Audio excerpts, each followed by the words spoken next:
नमस्कार, मैं अशोक प्रियदर्शी।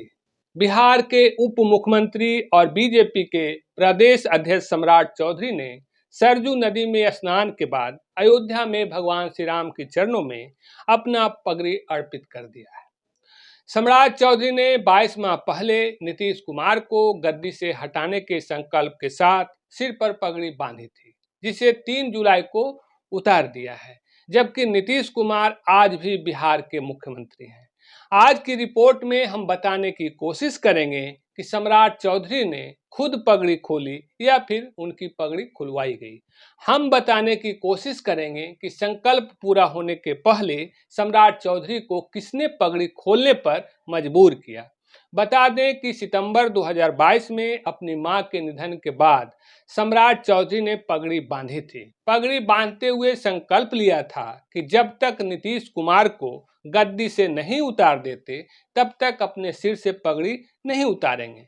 लेकिन नीतीश कुमार अब भी मुख्यमंत्री हैं, फिर भी उन्हें पगड़ी उतारनी पड़ी है। दरअसल सम्राट चौधरी के पगड़ी उतारने की वजह प्रधानमंत्री नरेंद्र मोदी और बिहार के मुख्यमंत्री नीतीश कुमार के बीच की राजनीतिक परिस्थितियों को माना जा रहा है। लेकिन इससे भी अहम वजह महागठबंधन खासकर राजद रही है, जिसकी रणनीति ने सम्राट चौधरी को पगड़ी उतारने पर मजबूर कर दिया। महागठबंधन की रणनीति से पहले हम एनडीए की परिस्थितियों को समझ लेते हैं, जिसकी वजह से सम्राट चौधरी को अपनी पगड़ी उतारनी पड़ी है। दरअसल 22 माह पहले जब सम्राट चौधरी ने नीतीश कुमार को मुख्यमंत्री पद से हटाने का संकल्प लिया था, तब सम्राट चौधरी प्रतिपक्ष में नेता थे, जबकि नीतीश कुमार महागठबंधन दलों के सहयोग से बिहार के मुख्यमंत्री। बता दें कि नीतीश कुमार कुर्मी जाति से हैं, जबकि सम्राट चौधरी कुशवाहा जाति से।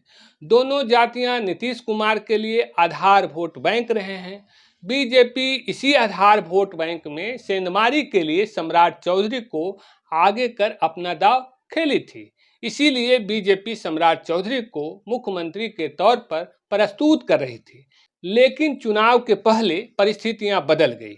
नीतीश कुमार महागठबंधन से पाला बदलकर एनडीए में आ गए। एनडीए खासकर बीजेपी के सहयोग से 28 जनवरी 2024 को नीतीश कुमार एक बार फिर मुख्यमंत्री बन गए, जिसमें बीजेपी के प्रदेश अध्यक्ष और प्रतिपक्ष के नेता रहे सम्राट चौधरी डिप्टी सीएम के रूप में नीतीश कैबिनेट में शामिल हुए। अब मुश्किल यह कि जिस नीतीश कुमार को गद्दी से हटाने को लेकर सम्राट चौधरी ने पगड़ी बांधी थी, अब उनके भागीदार हो गए। मुश्किलें दोनों के लिए थी, क्योंकि नीतीश कुमार और सम्राट चौधरी दोनों को पगड़ी बांधने की वजह पता था। सार्वजनिक कार्यक्रम में दोनों की तस्वीर दिखने पर पगड़ी को लेकर लोगों के मन में कई तरह के सवाल उठते थे। विपक्षी भी हमला से नहीं चूकते थे। ऐसे में सम्राट चौधरी ने एक सुरक्षित तरीका निकाला था कि लोकसभा चुनाव के बाद अयोध्या में श्री राम के चरणों में अपना पगड़ी अर्पित कर देंगे, जैसा कि 3 जुलाई को उन्होंने किया भी। लेकिन घोषणा के बाद भी अटकलें लगाई जा रही थी कि लोकसभा चुनाव के बाद सम्राट चौधरी पगड़ी उतारने का फैसला बदल भी सकते हैं। ऐसा इसलिए कहा जा रहा था कि केंद्र में बीजेपी की मजबूत सरकार बनने की स्थिति में सम्राट चौधरी को पगड़ी खोलने के लिए बाध्य नहीं किया जा सकता, क्योंकि संख्या के लिहाज से बिहार में नीतीश कुमार की स्थिति दबाव बनाने लायक नहीं रही है।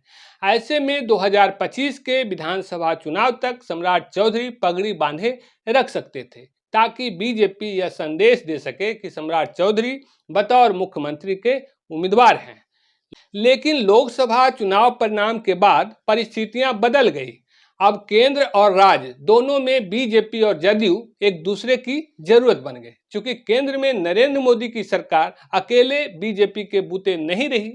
जदयू प्रमुख साझेदार है, जैसे बिहार में बीजेपी नीतीश कुमार के लिए प्रमुख साझेदार। ऐसे में थोड़ा सा भी भरोसे का अभाव दोनों सरकारों केंद्र और राज्य के लिए खतरे का सबब बन सकता था। लिहाजा सम्राट चौधरी ऐसा जोखिम नहीं उठा सकते थे जिससे केंद्र में नरेंद्र मोदी की सरकार के लिए संकट पैदा कर दे, क्योंकि सम्राट को पगड़ी बांधे रखने की स्थिति में यह अटकलें बनी रहती कि बीजेपी अब भी नीतीश कुमार को मुख्यमंत्री के पद से हटाए जाने के अभियान पर कायम है, लेकिन सम्राट चौधरी ने सहयोगी दल जदयू का भरोसा कायम रखने के लिए अपनी पगड़ी उतार दी। देखें तो सम्राट चौधरी को पगड़ी उतारने की यह एक वजह है, लेकिन दूसरी और बड़ी वजह महागठबंधन खासकर राजद रही है। यह बात थोड़ा सा अटपटा लग सकता है, लेकिन यह गौर करने लायक है। देखें तो जो बीजेपी सम्राट चौधरी के जरिए जदयू के कुशवाहा वोट में सेंधमारी नहीं कर पाई, उस काम को महागठबंधन खासकर राजद प्रमुख लालू प्रसाद यादव ने लोकसभा चुनाव में कुशवाहा जाति के अधिक उम्मीदवार देकर कर दिया। देखें तो महागठबंधन की ओर से कुल 40 सीटों में से कुशवाहा जाति के 8 उम्मीदवार उतारे गए थे। इसका परिणाम यह हुआ कि एनडीए का कोर वोटर्स कहा जाने वाला कुशवाहा जाति के वोटर्स का झुकाव महागठबंधन उम्मीदवारों के प्रति दिखा। नतीजा यह हुआ कि कई सीटों पर एनडीए उम्मीदवारों के साथ मुकाबला संघर्षपूर्ण हो गया। हालांकि महागठबंधन से कुशवाहा जाति के 2 उम्मीदवार ही जीत पाए, लेकिन कुशवाहा जाति का महागठबंधन उम्मीदवारों के प्रति हुआ झुकाव ने बिहार में एनडीए के परिणाम को बदल दिया। चूंकि कुशवाहा जब एनडीए से विमुख हुए, तब उसकी प्रतिक्रिया में दूसरी जातियों ने भी अपनी प्राथमिकताएं बदल दी। देखें तो लालू प्रसाद के इस कदम से बिहार में एनडीए कमजोर हुई। 2019 में 39 सीटें जीतने वाली एनडीए 30 सीटों पर सिमट गई। 17 सीटों पर जीत दर्ज करने वाली बीजेपी 12 सीटों पर आ गई, जबकि जदयू भी 12 सीटें जीती। ऐसे में केंद्र में बीजेपी की कमजोर सरकार की एक बड़ी वजह बिहार भी बन गई।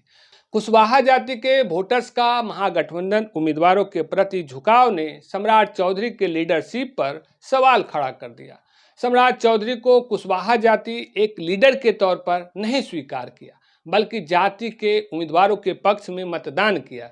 लिहाजा सम्राट चौधरी की स्थिति अपने ही गठबंधन में कमजोर सी हो गई।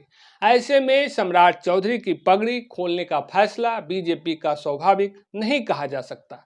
यह परिस्थिति बस है जिसकी मजबूरियों में सम्राट चौधरी को संकल्प पूरे किए बगैर पगड़ी उतारनी पड़ी, और यह परिस्थिति जदयू ने नहीं, आरजेडी और महागठबंधन ने उत्पन्न कर दिया।